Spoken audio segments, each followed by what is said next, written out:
오늘 본문은 주님이 자기 백성들을 온 세상을 비추는 빛으로 부르십니다. 그런데 우리가 앞에서 지난주에 살펴본 것처럼 이사야서 59장만 해도 그들의 죄를 지적하면서 말씀을 하셨습니다. 그들 안에 있는 어둠을 이야기하셨죠. 그런데 60장으로 이렇게 탁 넘어오자마자 덜컥 빛을 비춰라 이렇게 말씀을 하십니다. 준비가 미비해 보이는 백성들인데, 한참 부족해 보이는 백성들인데 이들한테 너무 큰 것을 요구하고 맡기시는 것 아닌가 하는 생각이 듭니다.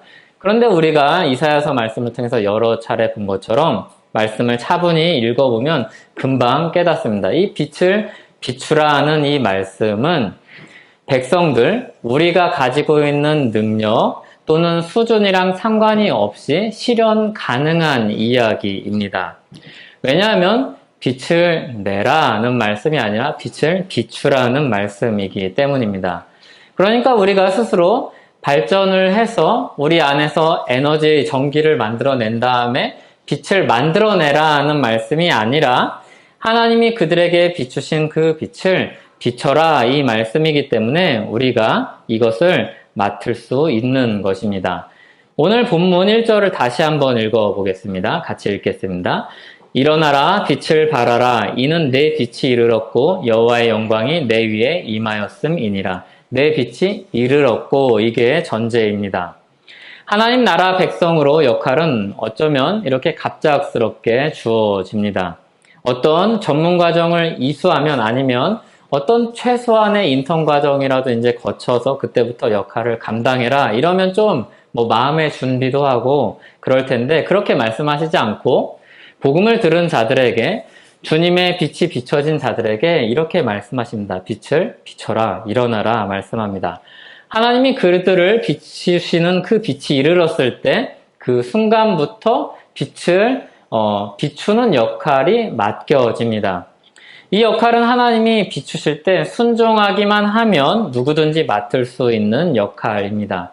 그런데 이 말을 뒤집어서 생각을 해보면 우리가 어떤 능력이 있어도 우리가 어떤 전문 과정을 거쳤을지라도 하나님이 비추시지 않는다면 불가능한 일이라는 사실입니다. 그래서 굉장히 높은 수준의 신학 지식을 가지고 있더라도 또 세상에서 아무리 인정을 받는 사람이라고 할지라도 주님이 빛을 비추시지 않는다면 이 빛을 비추는 일이 불가능합니다. 하나님의 일은 이렇게 굉장히 묘합니다. 정말로 주권이 하나님께 있기 때문에 우리가 아무리 발버둥 쳐도 되는 일이 아니고 그렇다고 우리가 하나님의 주권에 달려있기 때문에 그냥 손 놓고 멍 때리고 있을 일도 아닙니다. 하나님을 붙잡고 사는 사람에게는 늘 실현 가능한 일이고 하나님이 없는 사람들에겐 늘 불가능한 일이 하나님의 일입니다. 하나님의 백성들은 자신의 빛을 비추지 않습니다. 하나님의 빛을 비춥니다. 그러니까 하나님이 계시는 한, 하나님이 우리와 함께 하시는 한, 하나님이 우리에게 그 빛을 비춰주시는 한 하나님의 백성들은 언제나 빛을 비출 수 있습니다. 1절에 보면 빛과 영광은 동어 반복입니다. 1절에 빛이 나오고 영광이 나오는데 같은 의미의 말을 다른 표현으로 2번 말하는 겁니다. 그러니까 하나님이 그들에게 비추신 빛을 비추라는 이 말은 하나님의 영광을 나타내라는 말과 같은 말입니다. 하나님 나라 백성에게 이 사명을 주십니다. 하나님의 빛을 비춰라, 하나님의 영광을 나타내라, 이 사명을 우리에게 주십니다. 그러면 이 빛이 어디로 비춰지는가 하면 어둠을 비춥니다. 2절을 다시 한번 읽어보겠습니다. 보라, 어둠이 땅을 덮을 것이며 캄캄함이 만민을 가리려니와 오직 여호와께서 내 위에 임하실 것이며 그의 영광이 내 위에 나타나리니. 어둠이 뒤덮는 곳, 캄캄함이 만민을 가리는 곳에 여호와께서 빛을 비추실 겁니다. 여기도 똑같은 말이 계속해서 반복이 됩니다. 어둠, 캄캄함, 그리고 뒤덮는 이곳은 땅은 만민이 있는 곳입니다. 그리고 여호와께서 거기에 임하실 것이며 영광이 그 위에 나타날 것입니다. 이 빛과 하나님과 영광이 계속해서 똑같은 말이 다른 표현으로 반복이 되고 있습니다. 여기 2절은 이스라엘이 애굽에서 나올 때의 그 경험을 떠올리게 하는 말입니다. 애굽에서 하나님이 이스라엘 백성들을 빼내실 때 10가지 재앙을 통해서 바로와 애굽의 그 고집을, 완악함을 꺾고 나오게 하십니다. 그 중에 9번째 재앙이 흑암 재앙이었습니다. 온 땅에 어둠이 3일 동안 뒤덮습니다. 3일 동안 뒤덮었는데 그날 일이 출애굽기 10장 23절에 나오는데 한번 읽어보겠습니다. 그 동안은 사람들이 서로 볼 수 없으며 자기 처소에서 일어나는 자가 없으되 온 이스라엘 자손들이 거주하는 곳에는 빛이 있었더라. 그러니까 이사야서 말씀이 이제 미래형으로 기록이 되어 있는데 이 일은 이전에 이스라엘에게 경험되었던 일입니다.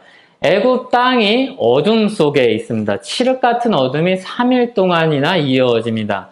영화 같은 데 보면은 죄수들, 아주 독한 죄수들을 어디다 가두죠?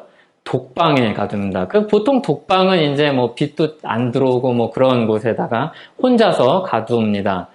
사람들은 이 독방에 가두는 것을 굉장히 두려워합니다. 그리고 거기서 나와도 후유증이 상당해서 벌벌벌 떨면서 나오는 것을 우리가 영화 같은 데서 봅니다. 하나님이 계시지 않는 그곳에 어둠이 내립니다. 성경은 이 어둠을 죄와 연결시킵니다. 하나님이 없는 곳에 어둠이 내리고 이 어둠이 있는 곳에는 늘 죄가 있습니다. 그리고 그곳에는 하나님이 없이 두려움과 혼돈이 있습니다. 하나님을 모르고 하나님을 떠나 있고 하나님을 거부하고 하나님이 함께 하시지 않는 곳에 어둠이 있습니다. 그런데 애굽에 그렇게 어둠이 덮고 있는 동안에도 하나님이 함께 하시고 있는 고센 땅에는 빛이 비쳐 있었습니다. 어둠이 온 땅을 덮고 있었지만 이스라엘에게는 빛이 있었습니다. 이들에게 하나님이 있었기 때문입니다. 하나님이 없는 곳은 어둠이고 하나님이 있는 곳은 빛입니다. 그런데 하나님이 그 어두운 곳, 죄악으로 가득 차 있는 이 세상을 어둠 속에 버려두지 않으시고 그 죄로 어두운 세상을 비추시기로 마음을 먹으시고 비추십니다. 그 사명을 하나님의 백성들에게 맡겨주십니다. 하나님이 백성들에게 그 빛을 비춰주시고 그들을 통하여서 그 어두운 세상을 비추실 겁니다. 그런 사명으로 부름받은 사람들이 바로 주님의 백성들이요, 바로 교회요, 우리입니다. 주님의 빛을 세상에 나타내도록 역할을 맡은 사람들이 우리 한 사람 한 사람들입니다. 그리고 우리가 그 빛을 비출 곳은 바로 세상입니다. 그래서 우리가 세상 안에 사는 겁니다. 우리가 살 곳은 저기 수도원이나 저기 기도원이 아니라 괴롭고 힘들고 죄악이 많고 두려움도 있고 혼란스럽고 그리고 우리를 불편하게 하고 그리고 우리를 물들이고 있지만 바로 우리가 살아가는 곳은 세상입니다. 우리에게 맡겨진 곳이 세상이기 때문입니다. 어두운 이 세상에 우리가 해야 될 일이 있기 때문입니다. 그러니까 여러분이 이 세상에서 사는 것은 우연도 아니요, 어쩔 수 없어서도 아닙니다. 이 세상이라고 이야기하니까 좀 추상적으로 들리는데 여러분이 있는 속한 가정과 여러분이 속한 그 사회, 여러분이 속한 그 회사, 그 지역은 우연히 거기에 우리가 살고 있는 것도 아니고 어쩔 수 없기 때문에 거기에 사는 것도 아닙니다. 하나님이 빛을 비추기 위해 부르셨고 그리고 그 자리로 우리를 세우셨기 때문에 우리가 거기에 사는 것입니다. 어두운 밤에 등대가 빛을 비추고 배가 그 빛을 보고 길을 찾아가듯이 착륙을 하는 비행기가 쭉 나열된 그 활주로 불빛을 보고 비행기가 착륙을 하듯이 백성들이 비추는 빛을 통해서 사람들은, 세상은 하나님께 나아올 것입니다. 그 사명이 우리에게, 여러분들에게 맡겨져 있습니다.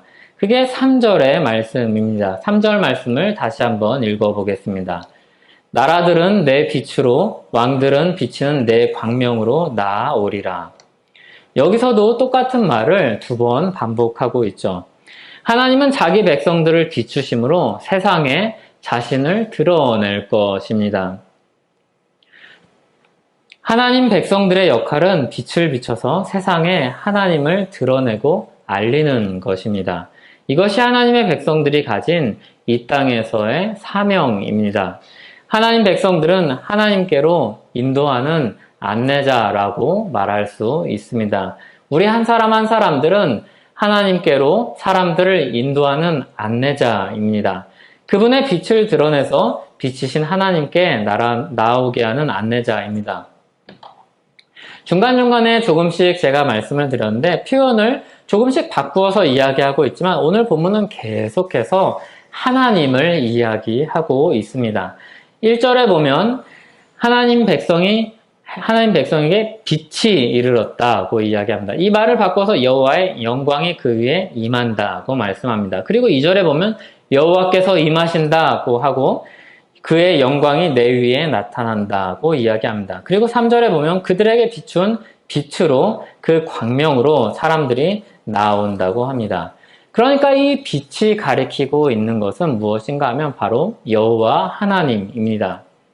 그러니까 우리가 이 말씀을 듣고 이 말씀을 인용하면서 막 영롱하고 아른거리는 빛을 본다 그렇게 말씀하면 이 말씀을 잘못 해석하고 있는 겁니다.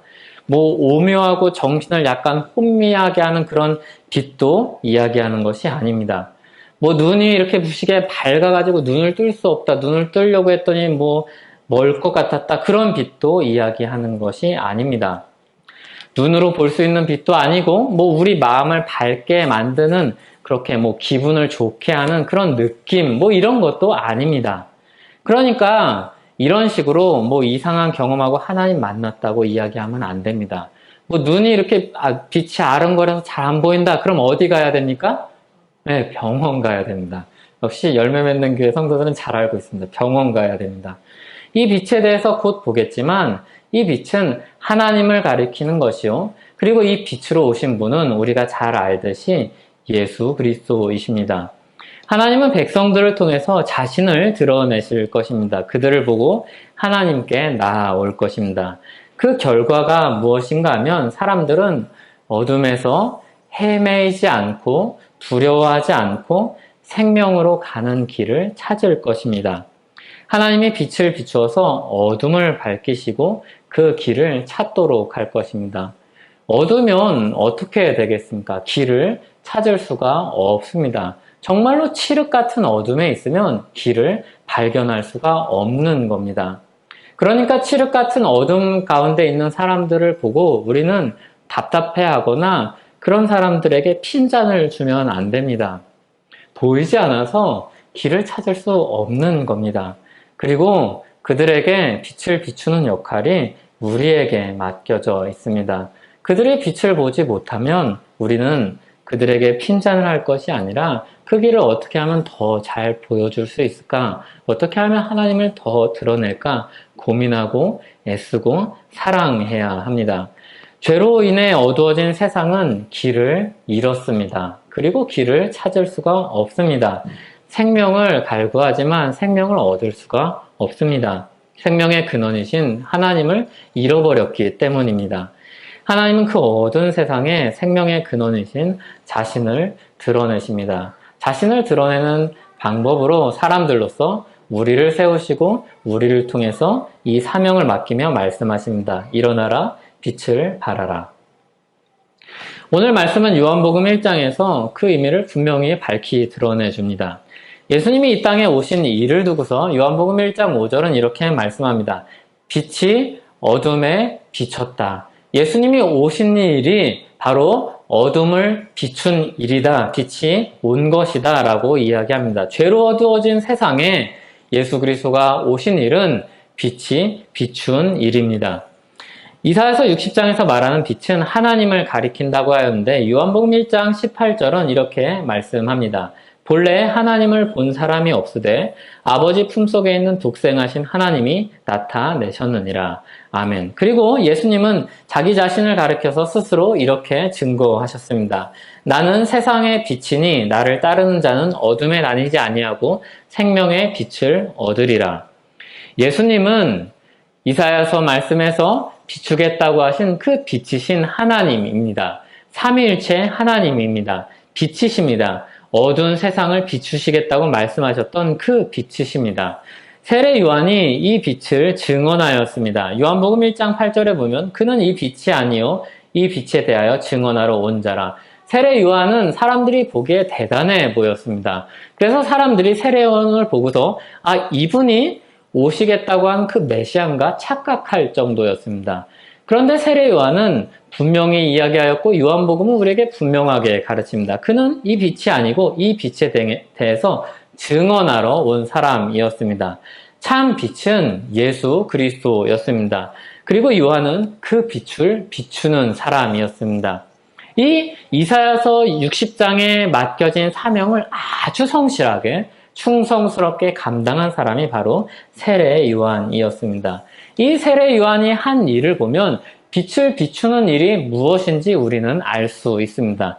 빛을 비추는 일이 바로 무엇입니까? 그것은 다른 것이 아닙니다. 바로 예수 그리스도의 복음을 전하는 일입니다.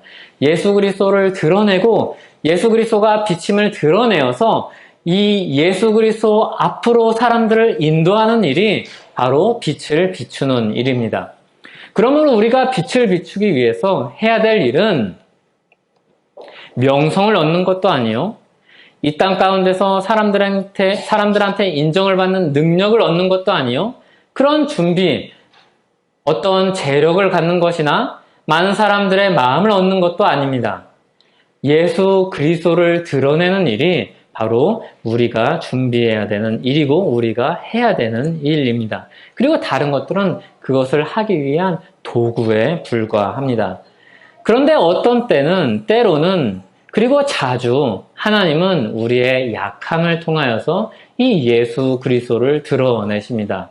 그러므로 이사야서 말씀 가운데서 우리가 갑작스럽게 일어나라 빛을 발하라는 이 말씀이 너무나도 갑작스럽게 느껴지는 것도 같지만 신약 성경의 빛을 통해서 보면은 그것은 갑작스럽지 않고 오히려 그때 바로 일어나서 우리가 행해야 되는 일입니다.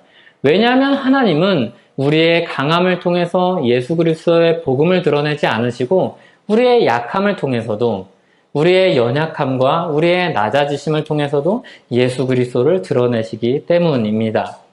사도 바울은 고린도후서 4장 5절과 6절에서 교회의 사명이 바로 이것임을 밝힙니다.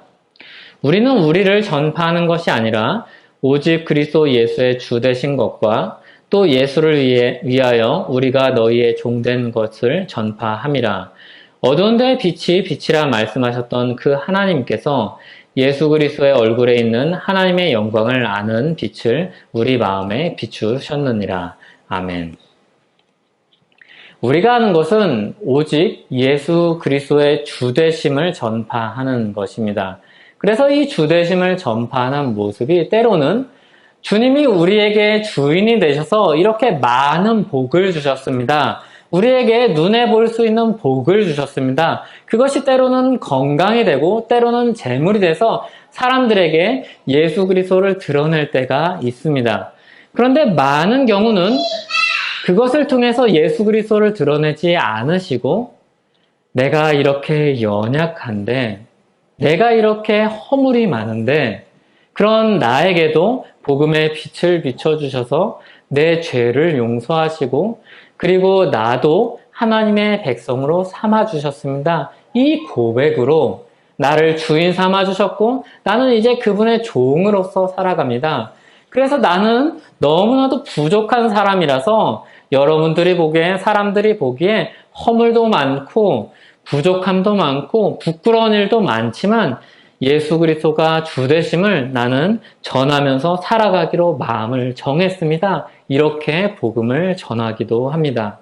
그리고 이렇게 복음을 전하는 일이 우리가 더 많이 경험하는 일인 것 같습니다. 어두운데 빛이 빛이라 말씀하셨던 그 하나님께서 예수 그리스도의 얼굴에 있는 하나님의 영광을 아는 빛을 우리 마음에 비추셨기 때문에 우리가 이 역할을 감당합니다. 예수 그리스도의 복음의 빛을 우리에게 비추셨기 때문에 우리 마음에 비추셨기 때문에 다른 말로 하면 믿음을 주셨기 때문에 우리가 이 역할을 감당합니다.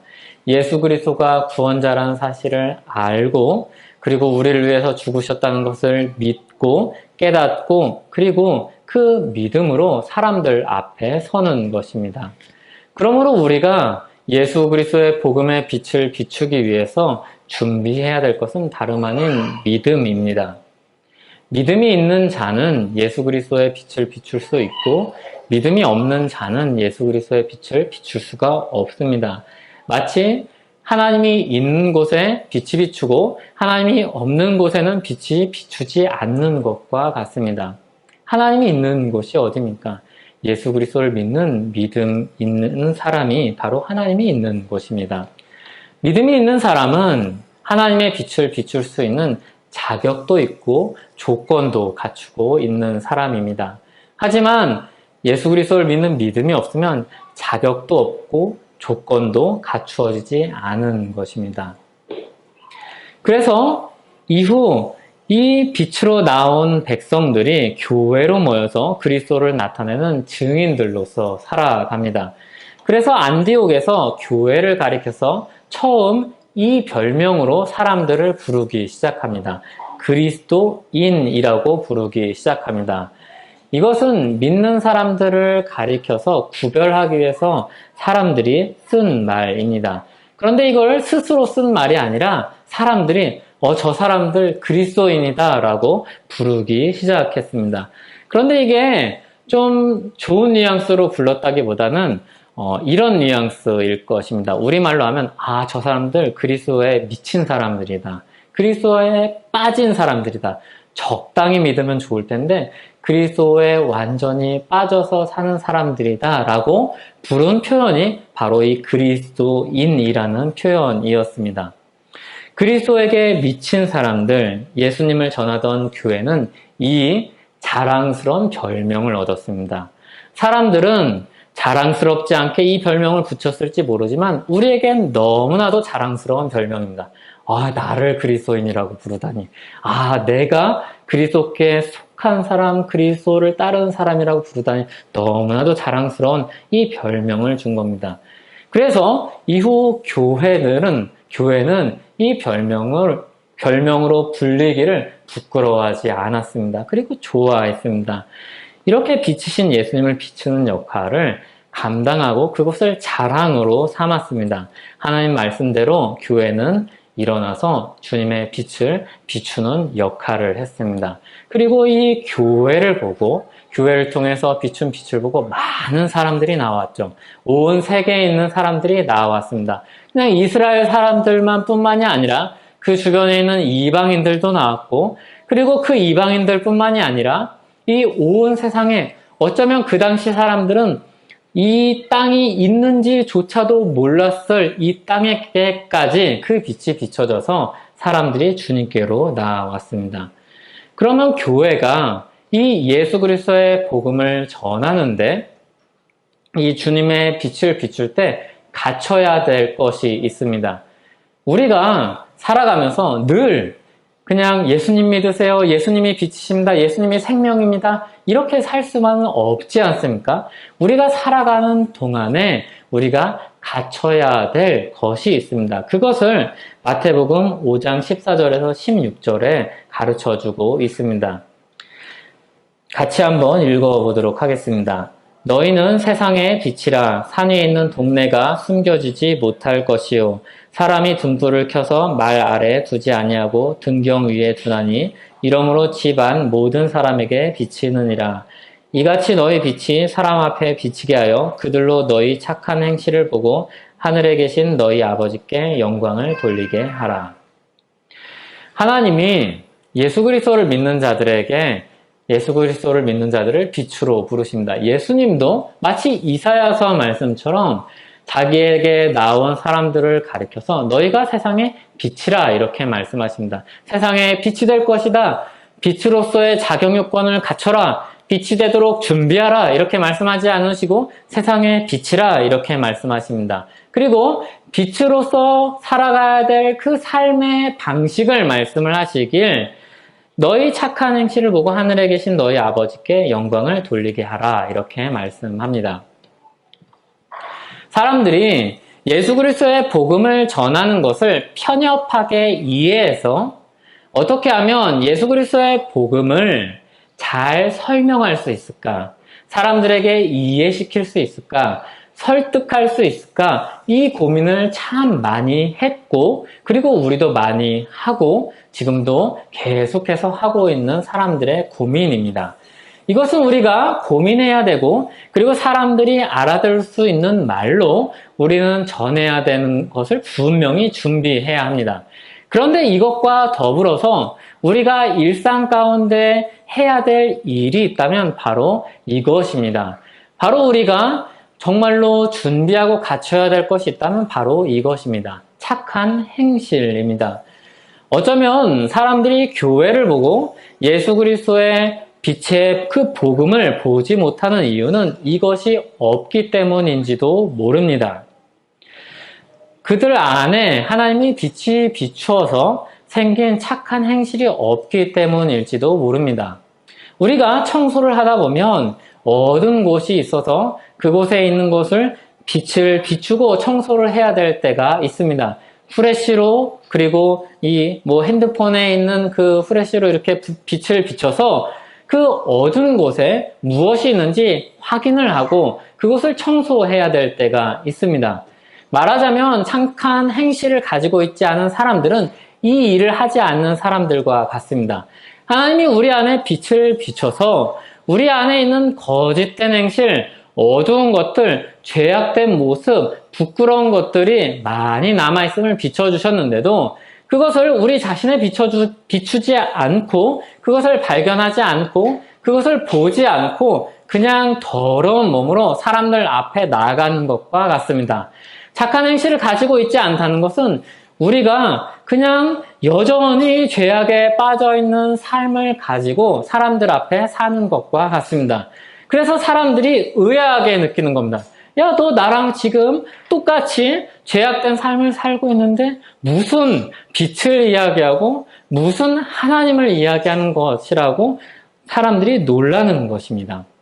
착한 행실을 가지고 있지 않다는 것은 바로 이런 모순된 삶을 사람들에게 보이는 것과 같습니다.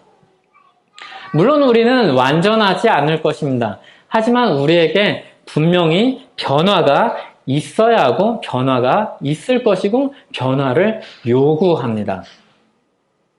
이전과 달라진 우리의 삶, 그리고 이전과 다르기로 결정한 우리의 마음과 그리고 그런 시도, 그런 것들이 바로 우리의 착한 행실에 포함이 될 것입니다.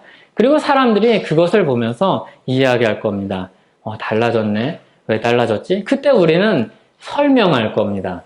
예수 그리스도가 내 안에 어둠을 비춰주셨고, 그리고 그게 부끄러운 것이라는 것을 이제 알았고, 그리고 그게 더러운 것이라는 것을 알았고, 이제 나는 거기서 떠나기로 결심했다고 우리는 설명할 것입니다. 그리고 그때 사람들은 진짜 하나님의 그 빛을 보고 예수 그리스도의 복음을 보고 복음의 능력을 보고 하나님께 영광을 돌릴 것입니다. 이게 우리에게 맡겨진 사명입니다. 착한 행실은 우리가 전하는 복음의 실체는 아니지만 착한 행실은 우리가 전하는 복음의 내용을 보여주는 것입니다. 그렇기 때문에 신자들의 착한 행실은 굉장히 중요한 것입니다. 그래서 우리의 말부터 바뀌어야 합니다. 우리의 말부터 바꾸어야 합니다. 우리의 말이 폭력적이라면 그 말을 바꾸어야 합니다. 우리의 말에 죄악된 것이 있다면 그것을 버려야 합니다. 우리의 말에 더러운 것이 있다면 그것을 버려야 합니다. 우리의 착한 행실은 우리의 마음으로부터 시작하여서 우리의 말로부터 실현되기 시작할 겁니다. 그리고 우리의 말은 사람들에게 복음의 내용을 보여줄 것입니다. 우리의 습관을 바꾸는 것은 시간이 오래 걸릴 것입니다. 하지만 우리의 말을 바꾸는 것은 우리의 마음의 변화로도 얼마든지 즉각적으로 올 수 있는 변화입니다. 이 행실이 없으면 복음은 진실성을 잃어버릴 것입니다. 복음이 진리가 아니기 때문에 잃어버리는 것이 아니라 복음을 드러내는 사람이, 빛을 비추는 사람이 진실하지 않기 때문에 진실성을 잃어버릴 것입니다. 복음은 변하지 않지만 전달하는 사람의 인격과 삶이 사람들에게 때로는 통로가 되기도 하고 때로는 걸림돌이 되기도 할 것입니다. 우리는 이 두 가지를 다 가지고 있을 것입니다. 때로는 우리가 사람들에게 걸림돌이 될 수도 있습니다. 하지만 우리가 늘 회개하고 돌이켜서 우리는 하나님의 빛을 비추는 빛으로서의 역할을 감당할 것입니다. 통로가 될 것입니다. 그래서 사람들이 우리를 보고 하나님을 만나게 될 것입니다. 우리를 보고 예수 그리스도의 복음으로 나아오게 될 것입니다. 사람들이 그 하나님을 보고서 소망을 가지게 될 것이고, 사람들이 하나님을 만나고 참된 안식을 얻을 것입니다. 사람들이 하나님을 만나고 생명의 길로 나아올 것입니다. 사람들이 진리를 발견하고 혼돈에 빠져있는 그 죄악된 삶에서 나와서 자유를 얻을 것입니다. 이것이 우리에게 맡겨진 사명이요, 하나님이 우리에게 능력으로 나타내실 일입니다. 이 사명을 다시 한번 기억하면서 주님께서 빛을 비추라고 하신 그 말씀을 기억하면서 우리의 말과 우리의 행실을 바꾸어가는, 주님께 기도하면서 그것을 바꾸어가는 그 사명을 감당하는 저와 여러분 되기를 소원합니다. 기도하겠습니다.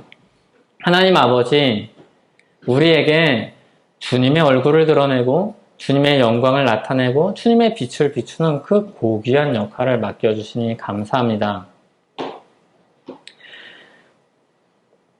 우리에게 능력도 없고 자격도 없고 지혜도 없지만 주님이 그 일을 맡겨주셨으니, 그리고 때로는 우리의 약함을 통하여서 그것을 드러내길 원하셨으니, 주님, 우리는 그저 순종하여서 주님의 그 복음을 드러내길 원합니다. 우리 마음을 주님이 잘 아시는 줄 압니다. 그리고 우리의 연약한 인생도 잘 아시는 줄 압니다. 주님, 도와주시옵소서. 그리고 우리를 통해서 그 빛을 드러내는 영광의 자리로 우리를 세워주시옵소서. 거기서 우리가 기뻐하는 그 삶을 살기를 원합니다. 예수님의 이름으로 기도하옵나이다. 아멘.